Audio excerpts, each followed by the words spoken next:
I'm Bob Hallmark in Holly Lake Ranch today in somewhat unusual settings. You can see that there's a piano, a keyboard behind me right here. Let's talk about something that was actually goes all the way back to the Renaissance period, which is wandering minstrels, sometimes called troubadours. They would go town to town. They would play, entertain people, sing songs, and tell stories as they did it. And we have something of a wandering minstrel here with us in Holly Lake Ranch, a man who's actually devoted some of his time to actually playing for some very special groups. And we're going to introduce him right now. This is Gary Swindell. Hi, Swinard. Swinard. Swinard, yes. Did I say Swindell? The Americans always say Swinard. Now, as you can probably tell, Gary is not a native American, but he is an American now. Yes. Now, tell us a little bit about your story. You came over from England, is that right? Yeah, I came over in 2000 following changes in my personal life and met my wife, Robin, and we've been married now 22 years. And we first of all met her in Florida, in Orlando. Then we moved up 7 years ago to East Texas. Okay. Now, the reason that we're talking to Gary today is because he is an outstanding musician. He plays several instruments. As a matter of fact, you're going to see some images that I'm going to show you right now. This is him as he's putting together a track, keyboards, guitar, bass, and one of the things that this leads up to is that you had a very special performance here recently. You donated your time to the Truman Smith Care Center. I had a call from Rhonda, the administration lady at the Truman Children's Care facility in Gladewater. And she asked me if I could come and play for their kids. Now, they're all wheelchair bound. So it was an interesting. I thought, wow, that's an opportunity I'd like to do, just to be with them. It was such a humbling experience, I have to say. When I got the guitar, started singing to them, they were rocking in their chairs like this. And at one point, I got two of the young ladies that were wheelchair bound, one on each side of me, and I sung them a love song, and they just seemed to really like it. They're they're in their minds and bodies, but they don't always show it. But I was so pleased to play.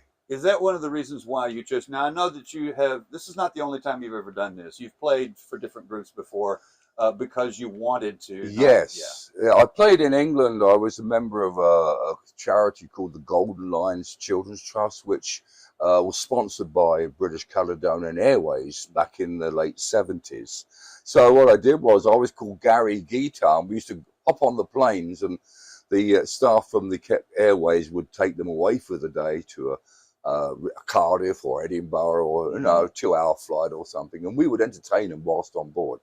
And I was called Gary Guitar. I'm now known as Sir G now over here in East Texas. Sir G, that's right. Yeah. I was about to explain that, but now that you've already gone through it, Sir G, because of your British lineage. That's it, yeah, and the old ancestry lineage sort of thing goes back. I'm told it goes back to the 11th century, and I know that I can trace relatives to the 15th century, but I don't know how true it is. Some of these things. It's a long way back. Oh yeah. One of the things that's interesting about this is that you're a very accomplished musician. It's obvious that you enjoy what you do, and to do a performance like this for the kids at Truman Smith, that has to be worth more than money to you anytime you do. Oh, it was so humbling, as I mentioned. My heart was fluttering inside because I felt, wow, these kids don't get to see real live performers up close and personal. And for me, it fulfilled my year, because I'm hoping to do another one there, maybe near towards the Thanksgiving time. Was there some hesitancy on your part as to, gee, what exactly do I do here? I'm guessing at some point you have to wonder, how will they respond to this? That sort of thing. Yeah, well, I always do some homework. So the week before, the Thursday before I went down to see Rhonda, the lady and sat and talked with an hour, and she showed me the facility. By the way, it's phenomenal what they do there. The people are absolutely phenomenal. Been there years and years and years. So I discussed with her the content of what music would be appropriate. Now, what was funny was that I didn't think that my song selection was gonna really hit home as much as it did. They don't want children's songs. They don't want Twinkle Twinkle Little Star or things like that. They want today's pop music or songs that they can maybe or may have registered to them in their mind at some point in their life. Gary is somebody who has had his brush with rock and roll greatness over the years. You talk about some of the people that you've actually, not only have you opened for, but I guess you've also... Yeah, I mean, my first big gig on the big stage, I'm talking about with probably 2,000 people. I was 15, and I played with a band called Long John Baldry and the Steam Packet. Now, you think, well, who are they?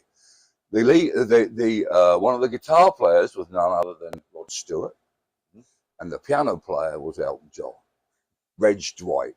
Since then, I played through the decade of the 60s, Searchers, the Kinks, Jethro Tull, Jeff Beck, Deep Purple, the Fortunes, the Swinging Blue Jeans. I actually rubbed shoulders with most of the 60s revival bands of the day that actually made it over here too. Okay. Now, after an experience like that, you might say, well, what would bring Gary to Holly Lake Ranch? Well, it's pretty simple. It all turned out to be a part of somebody you met. Yeah, Robin, my wife, was really, she was a shining light in my life after some sort of not quite so shining lights. And she has been the love of my life ever since I've been here. In America, that is. All right, so that's in Holly Lake. Pretty easy answer to say, hey, this is, this is why I'm here. She is, and she's just been so supportive of my music as well throughout. On a scale of where most memorable things, does this performance at Truman Smith kind of, is that up there on some? Oh, absolutely. Memories? It's in the top 5, if not the top 2. It's been a wild ride for me over the last 50 plus 60 years. And with many ups and downs. I've got a memoir book coming out too in a few months. But yes, in answer to your question, it was very, very much at the top of the list of fulfillment, fulfilling your heart. Very good. All right. These kids are just beautiful. Wonderful. And I'm guessing you wouldn't hesitate to do that again. No, I'm definitely going to try. And I think someone spoke about Thanksgiving week or something like that, when the parents visit too, so there'll be a slightly bigger audience. Gotcha. Okay. Gary, thank you so much. Thank you, Bob. All right. Gary Swinard from Great Britain, who is an American now. Let's not make any mistakes about that. But a wonderful story here about him playing at Truman Smith Care Center. And we will have much more on this story tonight on KLTV 7 News. For KLTV Web Extra, I'm Bob Hallmark.